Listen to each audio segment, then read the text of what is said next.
लोग लड़ किस चीज़ पे रहे हैं, मेरी किताबों की प्राइस कितनी होगी, मेरे एसी क्यों लगा दिए स्कूल में, मेरा इसका कैसे हो गया, मेरा उसका कैसे हो गया। ये even parents do not know उन्होंने स्कूल क्यों चूज़ किया। ਸਕੂਲਾਂ ਨੂੰ ਜਿਹੜੇ ਕੰਮ ਕਰਨੇ ਚਾਹੀਦੇ ਆ ਨਾ ਉਹ ਕੰਮ ਛੱਡ ਕੇ ਸਕੂਲ ਅੱਜ ਦੀ ਡੇਟ 'ਚ ਸਾਰੇ ਕੰਮ ਕਰ ਰਹੇ ਆ। ਸਕੂਲ ਤੁਹਾਨੂੰ ਐਕਟੀਵਿਟੀਜ਼ ਕਰਾਉਣਗੇ, ਸਕੂਲ ਤੁਹਾਨੂੰ ਟ੍ਰਿਪਸ ਤੇ ਲੈ ਜਾਣਗੇ ਸਕੂਲ, ਪਰ ਸਕੂਲਾਂ ਨੇ ਜੋ ਬੱਚਿਆਂ ਦੇ ਕਿਰਦਾਰ ਬਣਾਉਣੇ ਸੀ, ਸਕੂਲਾਂ ਨੇ ਜੋ ਬੱਚਿਆਂ ਦੀ ਪਰਸਨੈਲਿਟੀ, ਜੋ ਬਿਹੇਵੀਅਰ ਟ੍ਰੇਟਸ ਬਣਾਉਣੇ ਸੀ, ਉਹ ਸਕੂਲ ਨਹੀਂ ਕਰ ਰਹੇ। ਸਕੂਲ ਬਾਕੀ ਸਾਰਾ ਕੁਝ ਕਰੀ ਜਾਂਦੇ ਆ। आपने ट्विंकल ट्विंकल लिटिल स्टार सीखी थी, क्या किया उसका लाइफ में। ਆਈਬੀ ਤੇ ਕੈਂਬਰਿਜ ਵਾਲੇ ਮੈਂ ਬਹੁਤ ਸਾਰੇ ਬੱਚਿਆਂ ਨੂੰ ਜਾਣਦਾ ਜਿਨ੍ਹਾਂ ਨੂੰ +2 ਤੋਂ ਬਾਅਦ ਐਡਮਿਸ਼ਨਾਂ ਨਹੀਂ ਮਿਲ ਰਹੀਆਂ।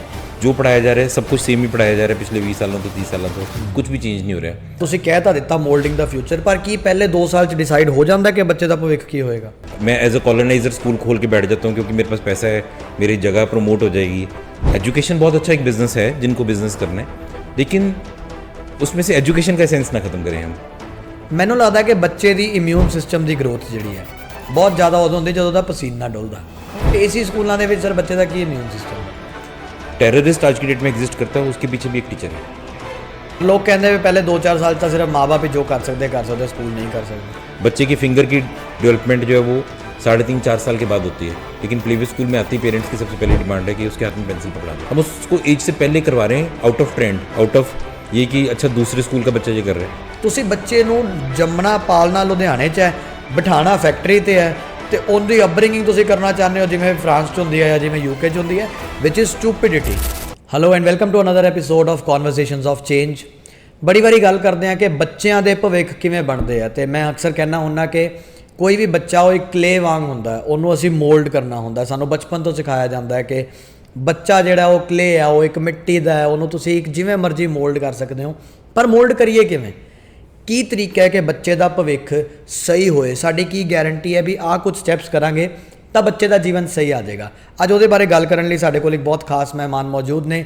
ਸ਼ੋਭਨ ਸੋਈ ਜੀ ਅਰਲੀ ਚਾਈਲਡਹੁੱਡ ਐਜੂਕੇਸ਼ਨ ਦਾ ਇੱਕ ਮੰਨਿਆ ਹੋਇਆ ਨਾਮ ਪੂਰੇ ਇੰਡੀਆ ਦੇ ਵਿੱਚ, ਲੁਧਿਆਣਾ ਦੇ ਵਿੱਚ ਕਲੇ ਵਰਲਡ ਸਕੂਲ ਚਲਾਉਂਦੇ ਹੈ, ਤੇ ਬਹੁਤ ਸਾਲਾਂ ਤੋਂ ਛੋਟੇ ਬੱਚਿਆਂ ਤੋਂ ਲੈ ਕੇ ਵੱਡਿਆਂ ਤੱਕ ਨੂੰ ਜਿੱਥੇ ਕਰੀਅਰ ਗਾਈਡੈਂਸ ਵੀ ਦਿੰਦੇ ਹੈ, ਉੱਥੇ ਪਰਿਵਾਰਾਂ ਨਾਲ, ਪੇਰੈਂਟਸ ਨਾਲ ਖਾਸ ਤੌਰ ਤੇ ਕੰਮ ਕਰਦੇ ਆ। ਬਹੁਤ ਸਵਾਗਤ ਹੈ ਸਰ ਤੁਹਾਡਾ। थैंक यू सो मच गौरव, बहुत अच्छा लगे ਤੁਹਾਡੇ ਪਲੇਟਫਾਰਮ ਤੇ ਆ ਕੇ ਮੈਂ ਗੱਲ ਕਰ ਰਿਹਾ।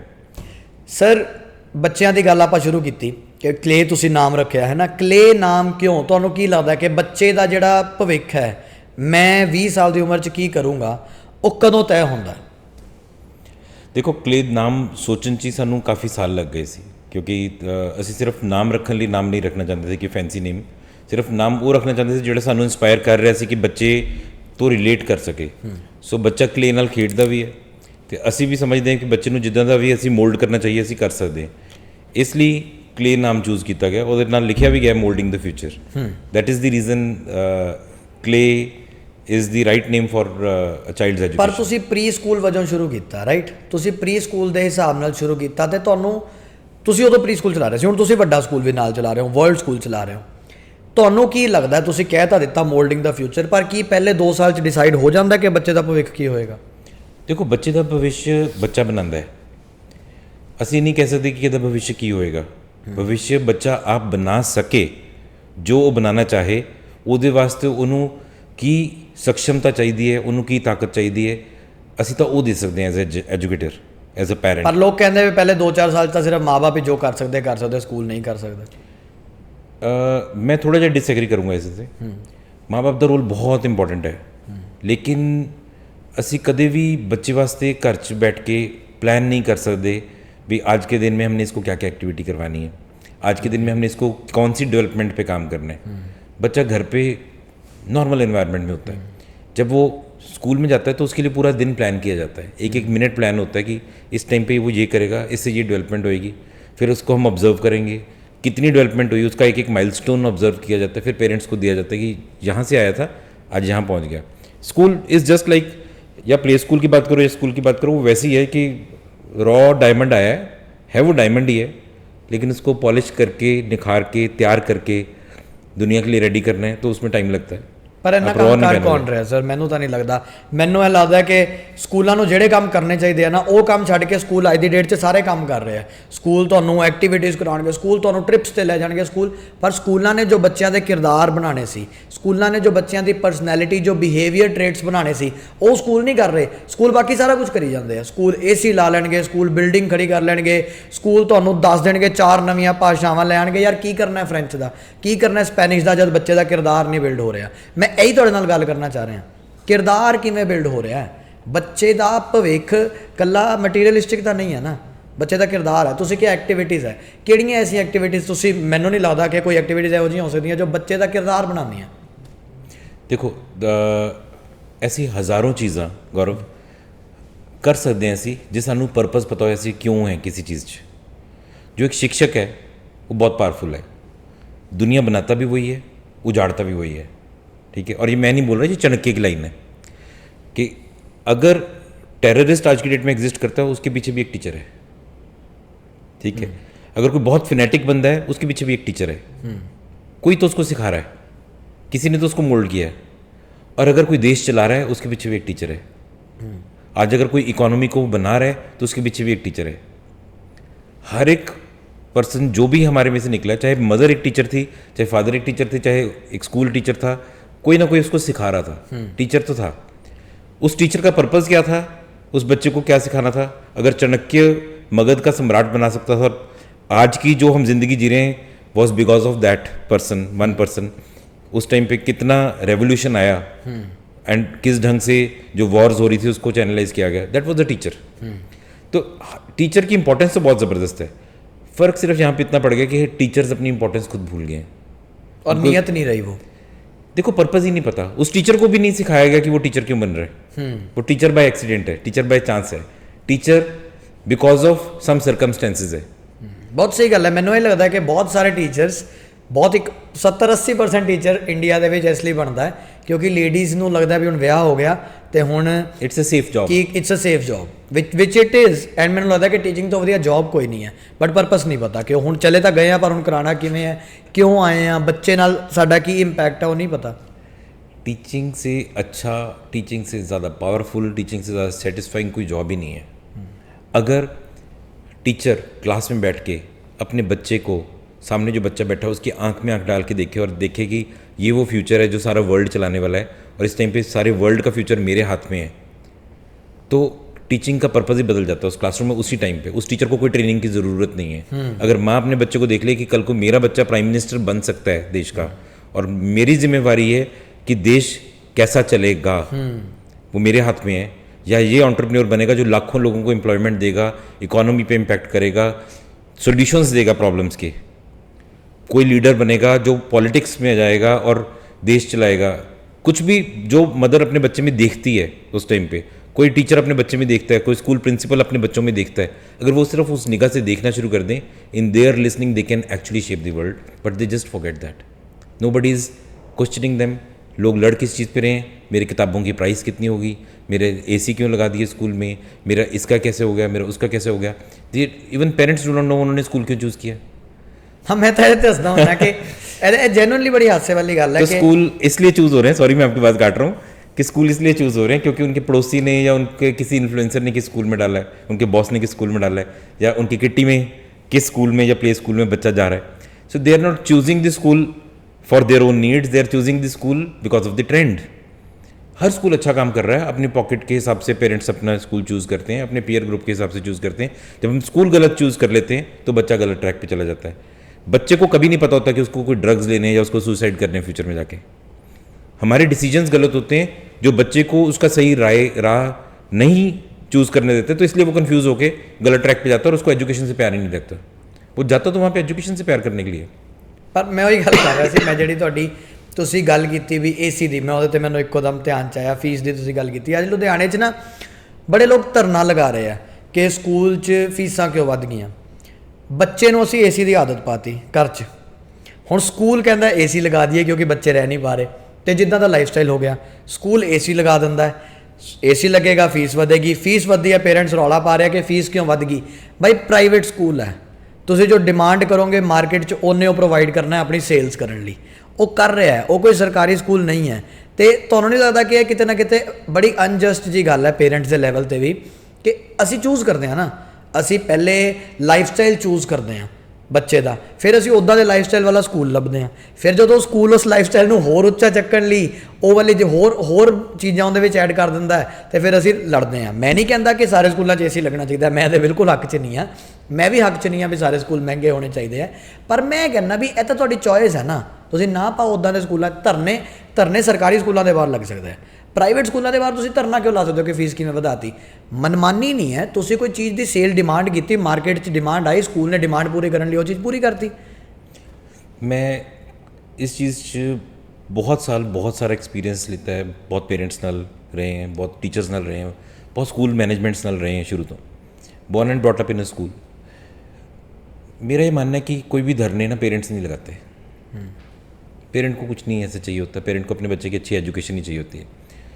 कुछ पेरेंट्स का पॉलिटिकल माइंडसेट होता है, किसी को कोई माइलेज मिल रही होती है उसमें, या किसी ने उस स्कूल को ख़राब करना होता है, तो वो ये सब चीज़ें करवा रहे होते हैं और इंस्टिगेट करके कुछ पेरेंट्स को इकट्ठा कर लेते हैं। अगर मैं आज मैकडोनल्ड्स का, मैं नाम ले रहा हूँ एक किसी भी ब्रांड का, मैकडोनल्ड्स का बर्गर खा रहा हूँ, जो बर्गर मेरे को अच्छा लगता है, आज अगर वो बर्गर की प्राइस महंगी हो जाती है और मेरे को लगता है कि ये महंगा है, फालतू में ज़्यादा महंगा लग रहा है, तो मैं दूसरा बर्गर मैं नहीं खाऊंगा ना, मैं रेडी तो खा लूँगा, मैं डिफरेंट जगह से खा लूँगा।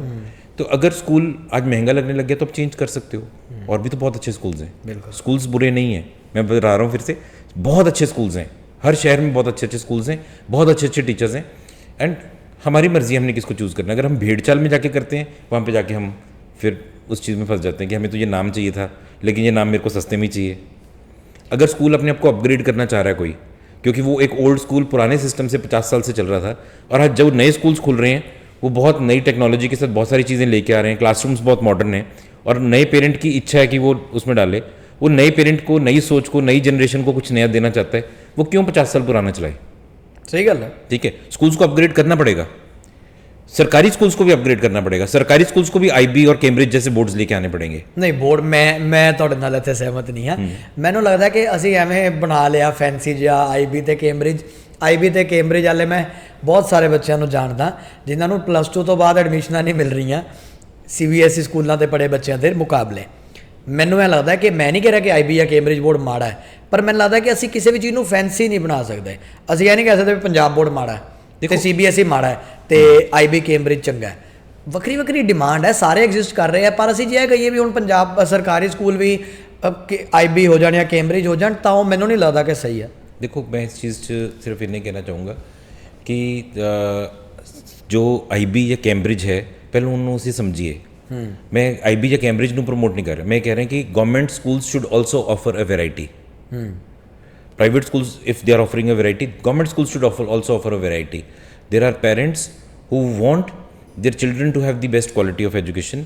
IB is very good at research.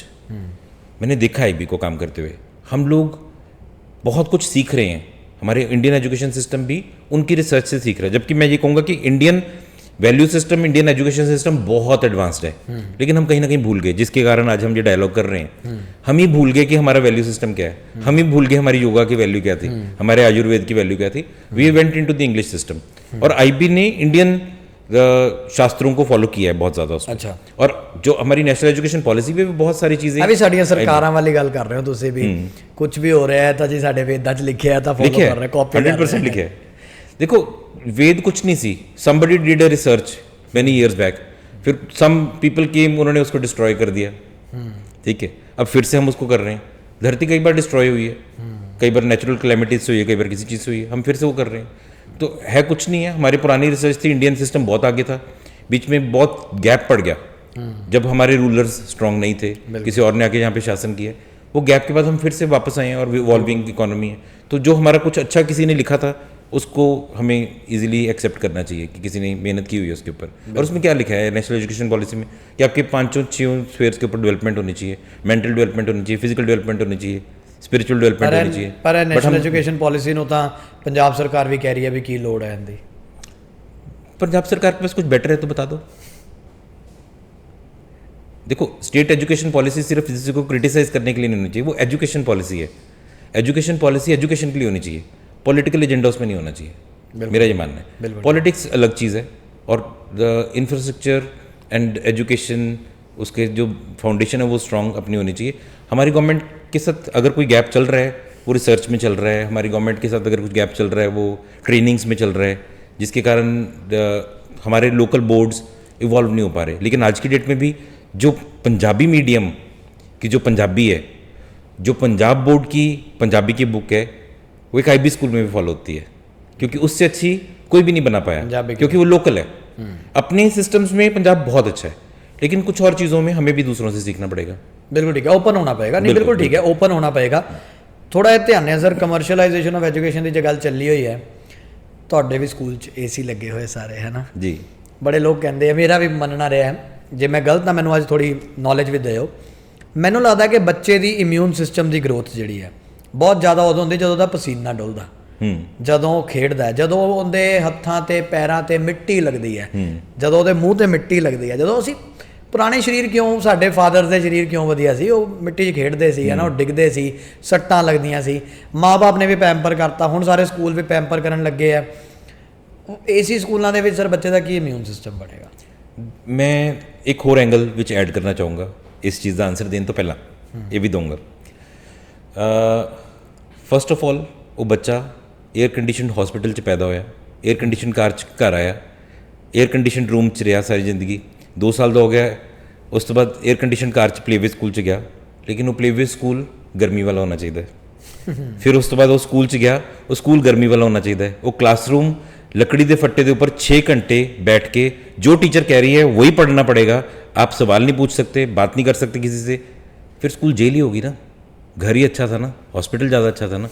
अगर हमने वो एनवायरनमेंट दिया तो हमें वक्त के साथ चेंज होना पड़ेगा। जब मैं छोटा था मारुति कार होती थी उसमें AC नहीं होता था, फिएट कार होती थी उसमें AC नहीं होता था। आज की डेट में इस बच्चे ने कार ही नहीं देखी बिना AC की, इसने घर ही नहीं देखा बिना AC। ਬਿਲਕੁਲ ਜਾਇਜ਼ ਆਨਸਰ ਹੈ ਵੀ ਜਾਂ ਤਾਂ ਧੁਰ ਤੋਂ ਹੀ ਬੱਚੇ ਨੂੰ AC ਨਾ ਦਿਓ, ਤੇ ਜੇ ਘਰਾਂ 'ਚ 2 ਸਾਲ ਤੱਕ ਦੇਤਾ ਫਿਰ ਸਕੂਲਾਂ 'ਚ ਵੀ ਦੇਣਾ ਹੀ ਪੈਣਾ। दूसरी चीज़ इम्यूनिटी की गल जिथे तक है, बच्चों को खेलना बहुत ज़रूरी है, और बच्चे का इनेट जो टैलेंट है वो खेल दे नाल ही आंदा है। अगर आप बच्चे को स्क्रीन टाइम नहीं दोगे, बच्चा ऑटोमेटिकली खेलेगा, उसको धूप से कोई प्रॉब्लम नहीं है। मेरे घर में AC लगे होते थे, पंखे लगे होते थे, सब कुछ लगा होता था, तब भी हमें खेलने जाना होता था, और मम्मी से डांट खा के हम घर वापस आते थे। 2-2, 3-3 घंटे, 4-4 घंटे पसीने में पागल हो जाते थे, लेकिन खेलना नहीं छोड़ते थे, दोस्तों के साथ टाइम स्पेंड करना नहीं छोड़ते थे। हमने कहीं ना कहीं बच्चों को अंदर बिठा दिया। सही गल है। हमारी इनसिक्योरिटीज़ हैं कि हम बच्चों को खेलने नहीं जाने दे रहे, तो बच्चा स्कूल में भी क्यों खेलेगा? वो स्कूल में भी फिर अवॉइड करता है। उसको गर्मी से कोई प्रॉब्लम नहीं है, बच्चों को खेलना चाहिए। ਤੁਸੀਂ ਸਕੂਲਾਂ 'ਚ ਅੱਜਕੱਲ ਬੱਚਿਆਂ ਨੂੰ ਮਿੱਟੀ ਨਾਲ ਖਿਡਾਉਂਦੇ ਹੋ? बहुत ज़्यादा सैंड मड बहुत थेरेप्यूटिक है। Special sand areas, mud areas बने हुए हैं बच्चे, जहाँ पे जाके छोटे बच्चों की बात कर रहा हूँ मैं, प्ले वे के बच्चे जो हैं, जो किंडरगार्टन के बच्चे हैं वो उसमें खेलते हैं। दूसरे बच्चे सारा दिन सारे स्पोर्ट्स खेलते हैं, हर चीज़ में। क्लेवर्ड स्कूल में भी football, cricket, pickle ball, badminton, 18 sports दिए हैं हमने स्कूल में, और हर बच्चे के लिए सारी स्पोर्ट्स खेलना ज़रूरी है। और एक एक करके हम उनको चूज़ करवाते हैं कि आप एटलीस्ट एक स्पोर्ट आपके लिए मैंडेटरी है, एक म्यूज़िकल इंस्ट्रूमेंट की नॉलेज आपके लिए मैंडेटरी है, वोकल म्यूज़िक आपको सीखना है, ठीक है। ज़रूरी नहीं कि आप बहुत अच्छे हो उसमें, बट आपको आना तो चाहिए। जब हम म्यूज़िकल इंस्ट्रूमेंट्स उनको देते हैं तो उनको पता चलता है। फॉर एग्जाम्पल गौरव जी, अज की डेट च मैं तुहानूं दस्सां भी, you were the one who was going to be the world champion for tennis, lawn tennis. You didn't even know that because you never played in your school, ठीक है। हम कोशिश ये सिर्फ कर रहे हैं कि बच्चे को एटलीस्ट ट्राई तो करवाओ, उसको पता चले उसका टैलेंट किस चीज़ में। टीचर देखे तो सही, उसको ऑब्जर्व तो करे उसका टैलेंट किस चीज़ में। अगर हम उसको अपॉर्चुनिटी नहीं देंगे तो करेगा कैसे? तो ये सारी चीज़ें, एक फाइन आर्ट्स होनी बहुत ज़रूरी है, ये सारी चीज़ें स्किल्स होने बहुत ज़रूरी है। हम उनको हर 2 महीने में एक नया स्किल सिखा रहे हैं, और मिट्टी में खेल के सिखा रहे हैं, हाथ से करके सिखा रहे हैं, उनको ग्लास के ऊपर काम करना सिखा रहे हैं, उनको मेटल के ऊपर काम करना सिखा रहे हैं, उनको वुड के ऊपर काम करना सिखा रहे हैं। उनको टैलेंट पता हो उनका किस चीज़ का है, ताकि हर चीज़ स्टेम एजुकेशन के नाम पे हम सिर्फ स्टेम एजुकेशन की लैब में स्टेम लैब बना के ना रख दिए। हाँ, हम लैब्स नहीं बनाते, स्टेम लैब्स।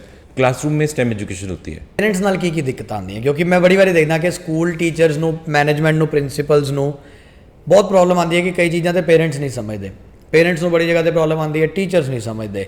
पिसदा बच्चा है, ਤੁਹਾਨੂੰ ਕੀ ਲੱਗਦਾ पेरेंट्स ਨਾਲ ਅੱਜ ਦੀ करंट जनरेशन ऑफ पेरेंट्स ਜਿਹੜੀ ਹੈ, न्यू जनरेशन पेरेंट जो मेरी एज ਦੇ 30-32 ਸਾਲ ਦੇ ਹੈ ਨਾ, 27-28 ਸਾਲ ਦੇ, ਉਹਨਾਂ ਨਾਲ ਤੁਹਾਨੂੰ ਕੀ ਦਿੱਕਤਾਂ ਆਉਂਦੀਆਂ डील ਕਰਨ 'ਚ? वैसे ऑनेस्टली कोई दिक्कत नहीं है, ये जनरेशनल चेंज है। मैंने पिछले 15 साल में, जो 15 साल पहले पेरेंट्स आ रहे थे, जो 10 साल पहले आ रहे थे, जो 5 साल पहले आ रहे थे, जो अब आ रहे हैं, हर बार डिफरेंट आ रहे हैं और बच्चे भी डिफरेंट हैं, ठीक है, क्योंकि वो वैसी परवरिश से आ रहे हैं जैसे मोल्ड होके आ रहे हैं, क्ले की हमने बात की। पेरेंट्स ਦੇ ਨਾਲ ਦਿੱਕਤ नहीं है, जब ਅਸੀਂ भी पेरेंट्स ਦੇ ਨਾਲ चेंज नहीं हो रहे विद टाइम, हम ओल्ड हो रहे हैं, वो यंग हो रहे हैं, तो जनरेशनल गैप है और ये शायद शुरू से ही था, ठीक है। हम तब भी कह देते कि पेरेंट्स की दिक्कत आ रही है, बस फ़र्क सिर्फ इतना था उस टाइम पे पेरेंट कह देते थे कि इसको चपेट मार के सीधा कर दो। आज की डेट में पेरेंट कहता है जी हाथ नहीं लगाना मेरे बच्चे को, ठीक है, और लगाना भी नहीं चाहिए, नहीं लगाना ਚਾਹੀਦਾ, बिल्कुल नहीं लगाना चाहिए। ਬਿਲਕੁਲ ਨਹੀਂ ਕੁੱਟਣਾ ਚਾਹੀਦਾ। ਤੁਸੀਂ ਕੁੱਟ ਖਾਧੀ ਹੈ ਸਕੂਲ 'ਚ? बहुत खादी है। ਫਿਰ ਤੁਸੀਂ ਵਧੀਆ ਤੁਹਾਨੂੰ ਕੀ ਦਿੱਕਤ ਹੈ? देखो ਮੈਨੂੰ ਵੀ ਅਸੀਂ ਪਈ ਹੈ, ਕਿਉਂ- ਮੈਨੂੰ ਬਹੁਤ ਅਸੀਂ ਪਈ ਕਿਉਂ ਹੈ। ਕੁੱਟ ਰਹੇ ਹਾਂ ਉਹ ਪਤਾ ਹੋਣਾ ਜ਼ਰੂਰੀ ਨਹੀਂ ਹੈ। ਪਰ ਮੈਨੂੰ ਬਹੁਤ ਪਈ ਹੈ, ਮੈਂ ਓਨੈਸਟਲੀ ਦੱਸਦਾ, ਬਹੁਤ ਪਈ ਹੈ ਮੈਨੂੰ ਵੀ ਮੈਂ ਪਈ ਹੈ। ਕੁੱਟ ਬਹੁਤ ਖਾਧੀ ਹੈ ਸਕੂਲ 'ਚ ਤੇ ਮੈਂ ਬਿਲਕੁਲ ਠੀਕ ਨਿਕਲਿਆ। ਮੈਨੂੰ ਇਹ ਲੱਗਦਾ ਕਿ ਬਿਲਕੁਲ ਹੀ ਅਸੀਂ ਹੱਥ ਵੀ ਨਹੀਂ ਲਾਣਾ ਚਾਹੀਦਾ। ਕਿਉਂ ਨਹੀਂ ਲਾਣਾ ਚਾਹੀਦਾ ਹੱਥ? ਦੇਖੋ ਫਿਜ਼ੀਕਲ ਪਨਿਸ਼ਮੈਂਟ ਔਰ ਗੁੱਸਾ ਕਰਨਾ, ਮੈਂ ਪੇਰੈਂਟਸ ਦੇ ਨਾਲ ਜਦੋਂ ਵੀ ਕੰਮ ਕਰਦਾ ਮੈਂ ਉਹਨਾਂ ਨੂੰ ਇਹ ਕਹਿੰਦਾ ਹਮ ਕਿਉਂ ਕਰ ਰਹੇ ਹਾਂ। ਫੋਰ ਐਗਜ਼ਾਮਪਲ ਗੌਰਵ ਮੇਰੀ ਕਲਾਸ ਦਾ ਇੱਕ ਬੱਚਾ ਹੈ, ਠੀਕ ਹੈ, ਉਹਨੇ ਗਲਤੀ ਕੀਤੀ, ਮੈਂ ਉਹਨੂੰ ਡਾਂਟਿਆ ਜਾਂ ਮਾਰਿਆ ਜਾਂ ਥੱਪੜ ਲਗਾਇਆ, ਉਹ ਮੈਂ ਆਊਟ ਆਫ ਫਰਸਟ੍ਰੇਸ਼ਨ ਲਗਾਇਆ ਜਾਂ ਮੈਂ ਉਹਨੂੰ ਲੈਸਨ ਦੇਣ ਲਈ ਲਗਾਇਆ, ਮੇਰੇ ਬੈਕਗਰਾਉਂਡ ਤੇ ਰੀਜ਼ਨ ਕੀ ਸੀ ਉਹਨੂੰ ਲਗਾਉਣ ਦਾ, ਉਹ ਬਹੁਤ ਇੰਪੋਰਟੈਂਟ ਹੈ। 99% ਅਸੀਂ ਆਊਟ ਆਫ ਫਰਸट्रेशन लगाने थप्पड़ कि तेरे को नहीं आता थाड़, वो ज़रूरत नहीं थी। मैंने आज तक मार खा के सीखते हुए कम देखे हैं, प्यार से सीखते हुए ज़्यादा देखे हैं। मार खा के मैंने गुंडे बनते देखे हैं, मार खा के मैंने ढीठ बनते देखे हैं, मार खा के मैंने टेररिस्ट बनते देखे हैं, चाहे कैसी भी मार पड़ी हो लाइफ में, लेकिन प्यार से सीखे हुए बच्चे बहुत आगे चलते हैं। पर बड़ी बड़ी बड़ी आइडियलिस्ट गल कर रहे हो तुम, बड़ी आइडियलिस्ट गल कर रहे हो। मैंने लगता है देखो अगर मैं थप्पड़ लगा रहा हूँ इस चीज़ के लिए क्योंकि बच्चा बार बार रिपीटेडली वो कर रहा है और उसको मेरे को डांट के सिखाना है, साम दाम दंड भेद, ठीक है, वो होता है लास्ट रिजॉर्ट, जो पनिशमेंट होती है फिजिकल पनिशमेंट जो जेल में दी जाती है, पहले प्यार से काउंसलिंग से समझाया जाता है। अगर हम दंड भेद पे आ गए हैं दैट मीन्स कि हमने बच्चे को पहले डिक्लेयर कर दिया कि वो क्या हमने ऑनेस्टली उस बच्चे को डिक्लेयर कर दिया है, क्या टीचर वो कैपेबिलिटी रख रहा था जज करने की कि बच्चे की कैपेबिलिटी ऑफ लर्निंग क्या थी। बिल्कुल ठीक गल है कि पहले ट्राई करिए, पहले ट्रेनिंग, पहले काउंसलिंग जरूरी है, प्यार जरूरी है, जफ्फियां जरूरी है, सारा जरूरी है, पहले वो करिए। मतलब प्यार और जफ्फियां नहीं, शुरुआत चांटे नाल नहीं होनी चाहिए। मतलब मैंने लगता भी समझाने के तरीके पहला बहुत है, तो जो तुसीं कह रहे हो कि अंत दे विच जे तुहानूं बच्चे नूं लैसन देण लई भी जो 100 चो एक मोमेंट च लगाना भी पैदा गलती, और वो गलती क्या बहुत बड़ी थी कि उसके लिए चांटा लगाना पड़ा? क्या सोशली अनएक्सेप्टेबल गलती थी वो?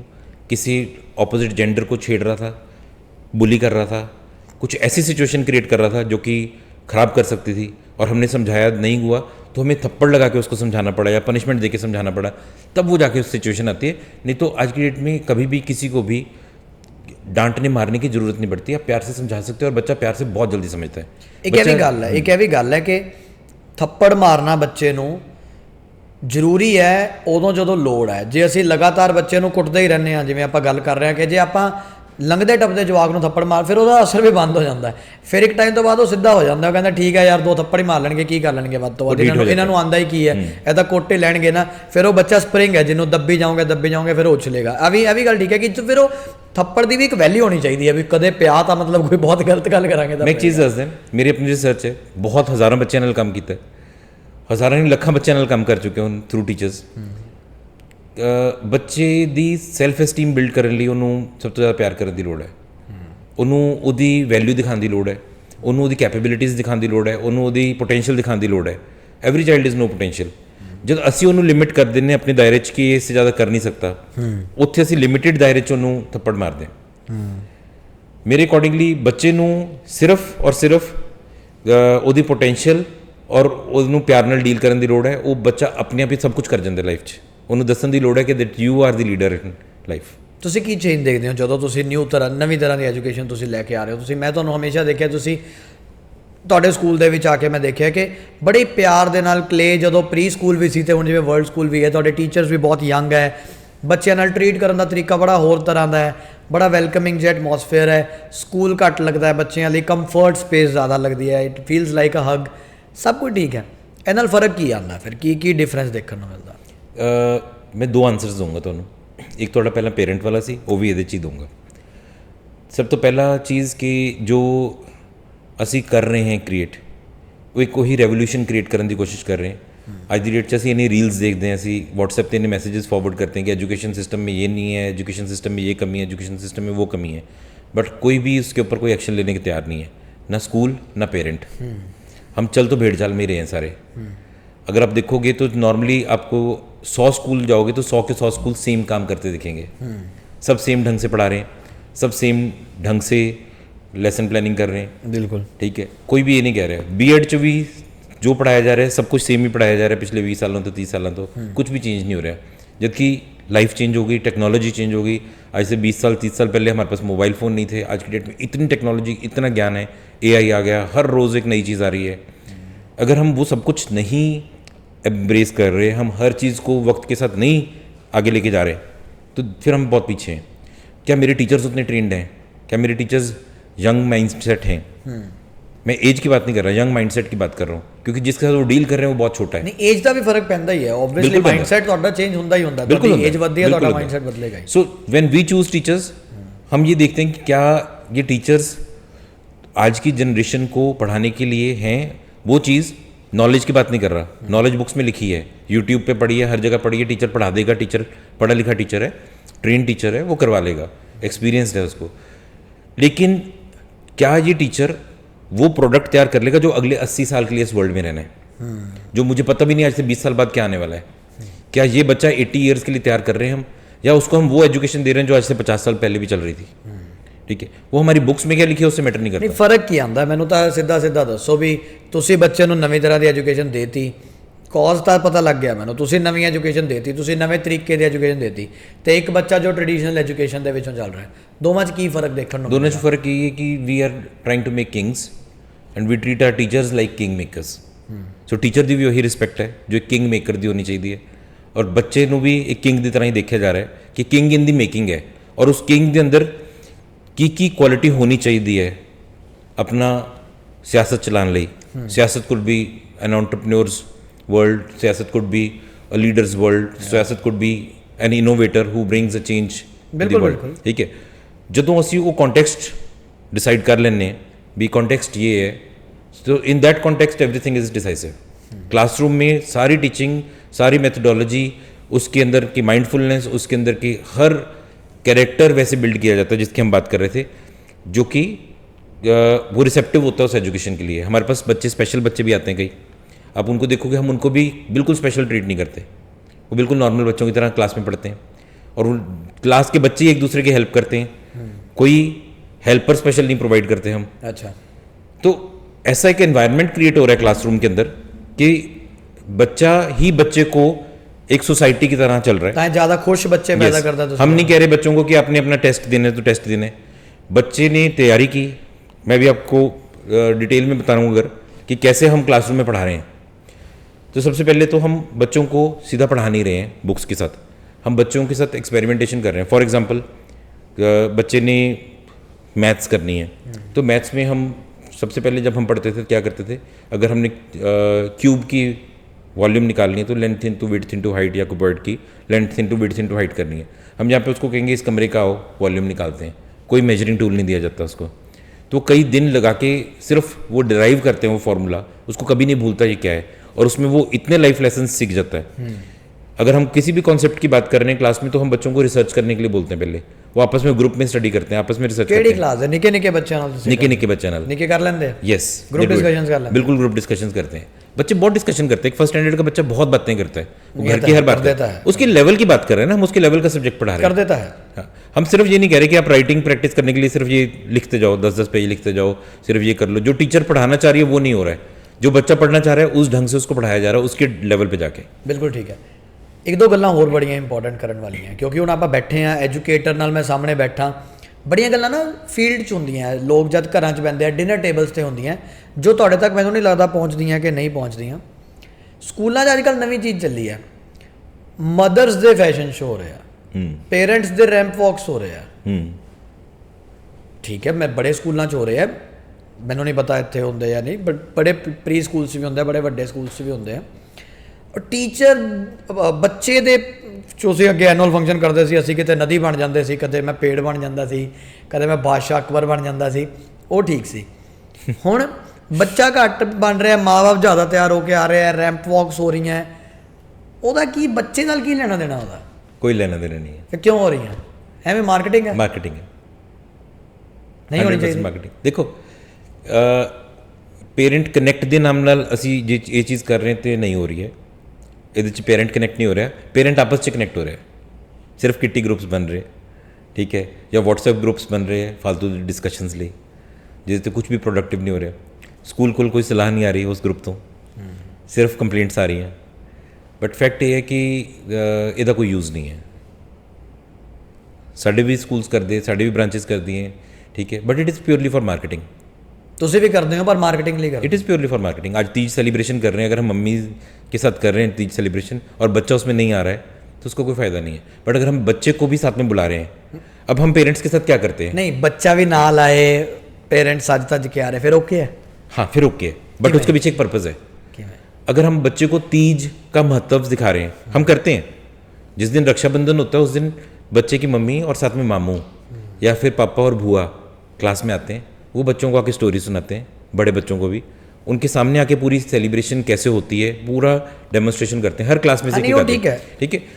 पेरेंट के साथ इन्वॉल्व होना, पेरेंट को, ये अब मेरा आंसर है आपके पहले क्वेश्चन का, पेरेंट का स्कूल में हिस्सा बनना, उसका इन्वॉल्व होना बहुत ज़्यादा ज़रूरी है।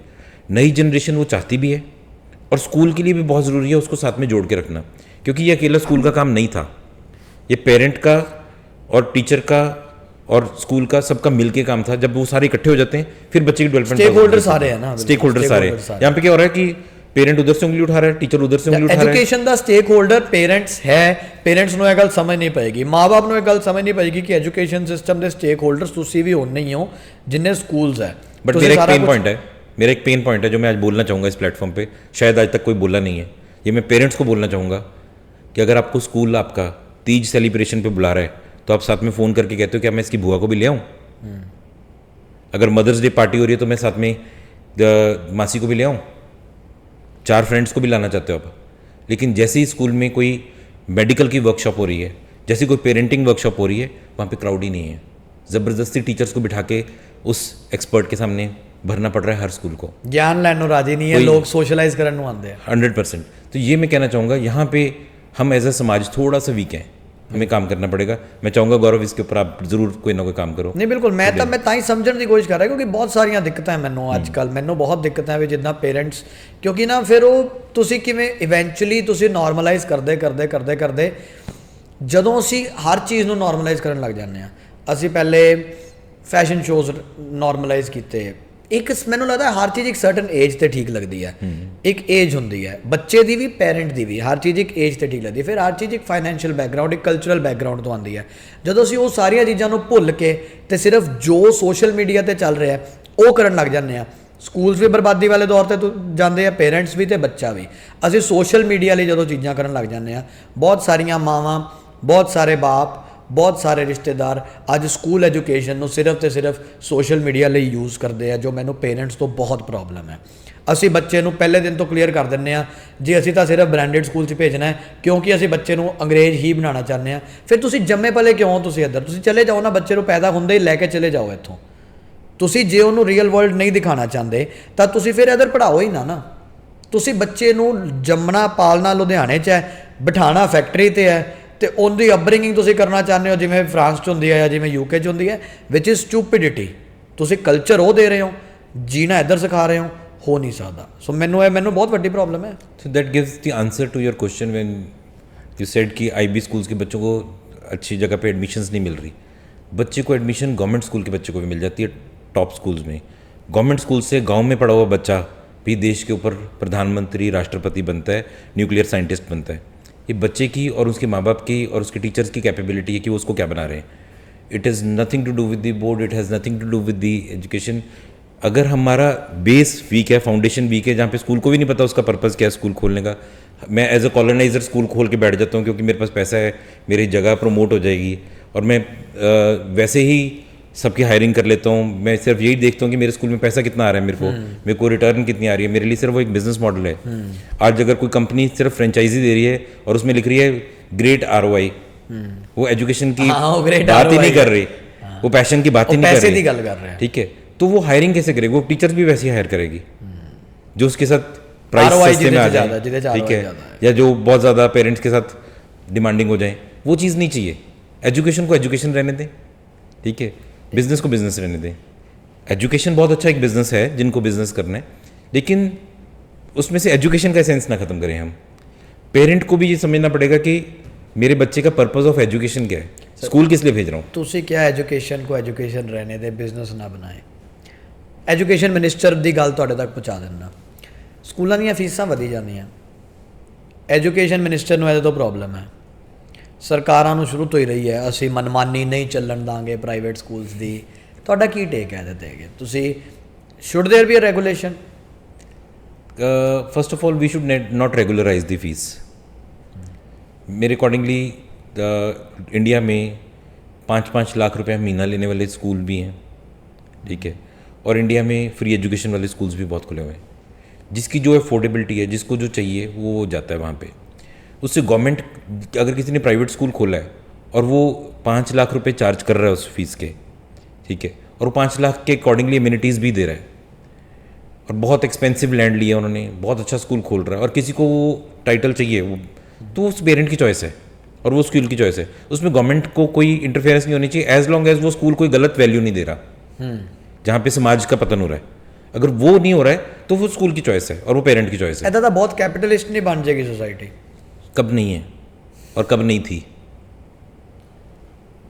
ਤੁਸੀਂ ਓਕੇ ਹੋ ਜੇ ਇੱਦਾਂ ਦੀ देखो सोसाइटी? आज मैं बात करूँ, मैं नाम नहीं लूँगा, but one of the oldest institutions of India, मैं पीछे विजिट करके आया, उन्होंने मेरे को एज अ गेस्ट बुलाया।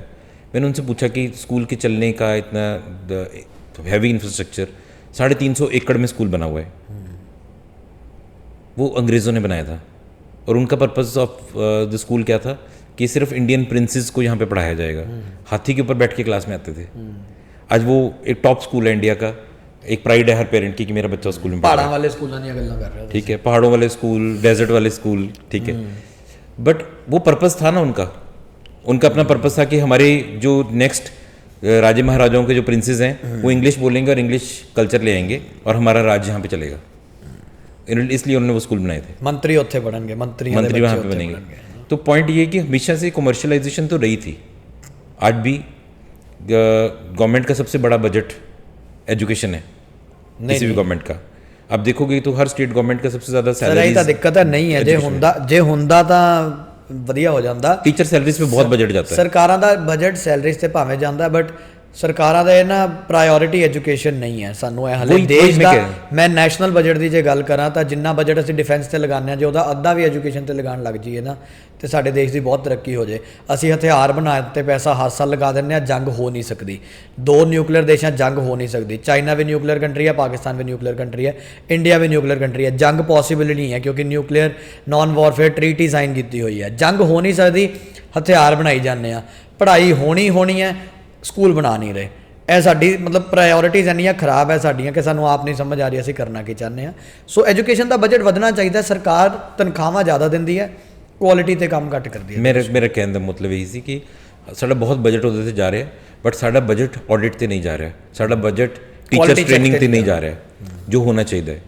ਟੀਚਰਸ ਦੇ ਉੱਪਰ ਇਨਵੈਸਟ ਕਰਨਾ ਬਹੁਤ ਜ਼ਰੂਰੀ ਹੈ। ਸਾਡੇ ਟੀਚਰਸ ਇੱਕ ਐਸੈਟ ਹੈ ਦੇਸ਼ ਦਾ, ਔਰ ਬਹੁਤ ਅੱਛੇ ਟੀਚਰਸ ਚੂਜ਼ ਕਰਕੇ ਰੱਖੇ ਜਾਂਦੇ, ਇੰਟਰਵਿਊਜ਼ ਕਲੀਅਰ ਹੁੰਦੀਆਂ, ਔਰ ਬਹੁਤ ਅੱਛੇ ਸਟਰੋਂਗ ਪ੍ਰਿੰਸੀਪਲਸ ਹੈ ਸਾਡੇ ਕੋਲ ਸਕੂਲ ਦੇ ਕੋਲ। ਆਪਣੇ ਇੰਡੀਆ ਦੇ ਵਿੱਚ, ਆਪਣੇ ਪੰਜਾਬ ਦੇ ਵਿੱਚ, ਇਵਨ ਲੁਧਿਆਣਾ ਦੇ ਵਿੱਚ ਬਹੁਤ ਸਟਰੋਂਗ ਐਜੂਕੇਸ਼ਨਿਸਟਸ ਬੈਠੇ ਹੈ, but we don't know, we are not respecting them, we are not, ਅਸੀਂ ਸਾਰੀ ਚੀਜ਼ਾਂ ਨੂੰ ਕਮਰਸ਼ੀਅਲੀ ਹੀ ਲੈ ਕੇ ਚੱਲ ਰਹੇ ਹਾਂ।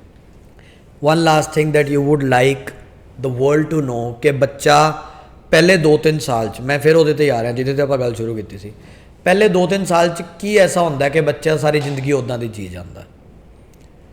ਦੇਖੋ ਪਹਿਲੇ 2-3 ਸਾਲ ਮੈਨੂੰ ਲੱਗਦਾ ਕਿ ਸਭ ਤੋਂ ਜ਼ਿਆਦਾ ਡਿਵੈਲਪਮੈਂਟ ਹੁੰਦੀ ਹੈ। ਮੈਂ ਮੈਂਟਲ ਡਿਵੈਲਪਮੈਂਟ ਦੀ ਗੱਲ ਕਰੂੰਗਾ ਤਾਂ ਸਾਨੂੰ ਦਿਖੇਗੀ ਨਹੀਂ, ਲੇਕਿਨ ਫਿਜ਼ੀਕਲ ਡਿਵੈਲਪਮੈਂਟ ਹੁੰਦੀ ਹੈ। ਬੱਚਾ ਚੱਲਣਾ ਸ਼ੁਰੂ ਕਰਦਾ, ਉਹਦੀ ਫਿੰਗਰਸ ਦੀ ਡਿਵੈਲਪਮੈਂਟ, ਉਹਦੀ ਬੋਡੀ ਦੀ ਡਿਵੈਲਪਮੈਂਟ ਜਿੰਨੀ 2-3 ਸਾਲ 'ਚ ਪਹਿਲੇ ਹੋ ਰਹੀ ਹੈ, ਜੋ 5 ਸਾਲ 'ਚ ਹੋ ਰਹੀ ਹੈ ਪਹਿਲੇ, ਉਨੀ ਡਿਵੈਲਪਮੈਂਟ ਅਗਲੇ 18 ਸਾਲਾਂ 'ਚ, 20 ਸਾਲਾਂ 'ਚ, 100 ਸਾਲਾਂ 'ਚ ਨਹੀਂ ਹੁੰਦੀ। ਉਨੀ ਹੀ ਬ੍ਰੇਨ ਦੀ ਡਿਵੈਲਪਮੈਂਟ ਵੀ ਫਾਸਟ ਹੋ ਰਹੀ ਹੈ। ਨਈ ਲੈਂਗੁਏजेस ਬੱਚਾ ਸਿੱਖ ਰਿਹਾ ਹੈ, ਮਦਰ ਟੰਗ ਬੋਲਣਾ ਸਿੱਖ ਰਿਹਾ ਹੈ, ਬੈਲੈਂਸ ਕਰਨਾ ਸਿੱਖ ਰਿਹਾ ਹੈ, ਚੱਲਣਾ ਸਿੱਖ ਰਿਹਾ ਹੈ, ਭੱਜਣਾ ਸਿੱਖ ਰਿਹਾ ਹੈ, ਹਰ ਤਰ੍ਹਾਂ ਦੀ ਡਿਵੈਲਪਮੈਂਟ ਹੋ ਰਹੀ ਹੈ, ਲਿਖਣਾ ਸਿੱਖ ਰਿਹਾ ਹੈ, ਕੱਟਣਾ ਸਿੱਖ ਰਿਹਾ ਹੈ। So all the development that is happening, observation जो बच्चे की डेवलप हो रही है, जो लर्निंग हो रही है, सारी डिस्कवरी बेस्ड है और बच्चा अपने एनवायरनमेंट तो देख के ही सीखता है। असी जो क्ले च फॉलो करते हैं that is discovery based education model. Discovery based education model क्या कहता है कि बच्चा देख के ही सीख रहा है अपने आसपास एनवायरनमेंट से। तो हम उसको लिखवाएं ना, उसको करवाएं, उसको वो एनवायरनमेंट दें। अब पंजाब में पैदा होकर बच्चा फ्रेंच तो बोलना नहीं सीखता, बोलता तो मदर टंग ही है, ठीक है। वो कहाँ से सीख रहा है? मदर से सीख रहा है। तो अगर वो सीख सकता है, अगर वो चलना खुद सीख सकता है, हम नहीं सिखा रहे उसको, तो वो सब कुछ एनवायरनमेंट से सीख रहा है। अगर हम उसको सही एनवायरनमेंट दे दें, लर्निंग एनवायरनमेंट दे दें, उसको डेवलपमेंटली अप्रोप्रिएट एनवायरनमेंट दे दें, वक्त से पहले चीज़ें ना करवाएं, जैसे कि बच्चे की फिंगर की डेवलपमेंट जो है वो 3.5-4 साल के बाद होती है, लेकिन प्ले वे स्कूल में आती पेरेंट्स की सबसे पहली डिमांड है कि उसके हाथ में पेंसिल पकड़ा दो। वो पेंसिल उसके हाथ में 6 साल पे आनी चाहिए थी, इसलिए वो बच्चा स्क्रिबलिंग करता है। आप देखोगे बच्चा कभी भी सीधा लिखना नहीं शुरू करता, लेकिन अब 6 साल के बच्चे के हाथ में पहली बार पेंसिल पकड़ाओगे वो लिखना भी सीख लेगा। हम उसको एज से पहले करवा रहे हैं, out of trend, out of ये कि अच्छा दूसरे स्कूल का बच्चा ये कर रहा है। आपने ट्विंकल ट्विंकल लिटिल स्टार सीखी थी, क्या किया उसका लाइफ में? सारी दुनिया ने सीखी है, किसी काम नहीं आ रही वो चीज़ें, हम क्यों करवा रहे हो राइम्स? राइम इंपॉर्टेंट है। ट्विंकल ट्विंकल लिटिल स्टार एक बार करवाओ, अच्छी है। जब आप नाइट स्काई की बात कर रहे हो, उसको रट्टा लगवाने की क्या जरूरत है? आप उसको रोट लर्निंग सिखा रहे हो, उसको ट्विंकल ट्विंकल लिटिल स्टार नहीं सिखा रहे। सो बच्चे की डेवलपमेंट को सही होना, डेवलपमेंटली अप्रोप्रिएट, एज अप्रोप्रिएट होना बहुत ज़रूरी है। और पहले 5 साल में जितनी ज़्यादा आप स्ट्रॉन्ग फाउंडेशन उसकी बिल्ड कर दोगे, आप देखोगे अगले 15 साल स्कूल में जो वो बिता रहा है वो बहुत ज़बरदस्त इंटेलिजेंट निकलेगा, बहुत ਵਧੀਆ, क्योंकि उसकी ब्रेन डेवलपमेंट बहुत स्ट्रॉन्ग हुई है। ਬਿਲਕੁਲ ਠੀਕ ਹੈ। ਥੈਂਕ ਯੂ ਸੋ ਮਚ ਸ਼ੋਭਨ ਜੀ, ਤੁਹਾਡਾ ਸਮਾਂ ਦੇਣ ਦੇ ਲਈ। ਮੈਨੂੰ ਲੱਗਦਾ ਕਿ ਇਹ ਕਨਵਰਸੇਸ਼ਨਸ ਬਹੁਤ ਜ਼ਰੂਰੀ ਹੈ, ਜਿੰਨੀਆਂ ਕਰੀਏ ਓਨੀਆਂ ਥੋੜ੍ਹੀਆਂ, ਇਹ ਕਰਦੇ ਰਵਾਂਗੇ। ਤੇ ਮੈਨੂੰ ਚੰਗਾ ਲੱਗਿਆ ਤੁਸੀਂ ਬੜੇ ਬੇਬਾਕ ਤਰੀਕੇ ਹੋ ਕੇ ਬੋਲਿਆ, ਜੋ ਮਾਰਕੀਟਿੰਗ ਹੈ ਉਹ ਮਾਰਕੀਟਿੰਗ ਹੈ, ਜੋ ਗਲਤ ਹੈ ਉਹ ਗਲਤ ਹੈ, ਜੋ ਸਹੀ ਹੈ ਸਹੀ ਹੈ। ਬਹੁਤ ਧੰਨਵਾਦ ਤੁਹਾਡਾ। ਥੈਂਕ ਯੂ ਸੋ ਮਚ ਗੌਰਵ, ਮੈਨੂੰ ਬੜਾ ਮਜ਼ਾ ਆਇਆ ਅੱਜ ਇਹ ਪੋਡਕਾਸਟ ਤੁਹਾਡੇ ਨਾਲ ਕਰਕੇ, ਥੈਂਕ ਯੂ ਜੀ, ਐਂਡ ਗੱਲਬਾਤ ਕਰਕੇ ਬੜੇ ਖੁੱਲੇ ਵਿਚਾਰਾਂ ਨਾਲ ਕੀਤੀ ਹੈ। Thank you. Thank you.